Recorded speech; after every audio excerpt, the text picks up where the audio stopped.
નમસ્તે મિત્રો, સ્વાગત છે તમારું આપણી યુટ્યુબ ચેનલ રત્નોતરમાં। તો આજે આપણે વાત કરીશું કે જે લોકોને કોન્સ્ટેબલ અને પીએસઆઈમાં ફોર્મ ભરવાના બાકી રહી ગયા છે તે લોકો માટે હસમુખ પટેલ સર દ્વારા જે તે સમયે ફોર્મ ભરાણા ત્યારે જાહેરાત કરવામાં આવેલી હતી કે ફરી એક વખત છે એ ભરતી બોર્ડ દ્વારા અરજી ફોર્મ છે સ્વીકારવામાં આવશે। તો તેના માટે છે એ લોકરક્ષક અને પીએસઆઈ માટે ફરી ફોર્મ ભરવાના શરૂ થઈ ગયા છે।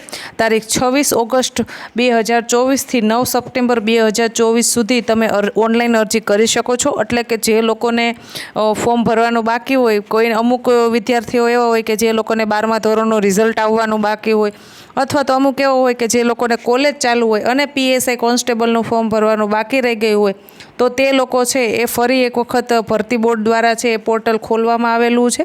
તો તે લોકો છે એ 26 તારીખથી ઓનલાઈન અરજી કરવાનું બાકી હોય તે કરી દેશો। આશા રાખું છું કે તમને આ માહિતી પસંદ આવી હશે। જો માહિતી પસંદ આવી હોય તો વિડીયોને લાઇક કરો। હજી સુધી આપણી આ ચેનલને સબસ્ક્રાઈબ ના કરી હોય તો ચેનલને સબસ્ક્રાઈબ કરો। ધન્યવાદ।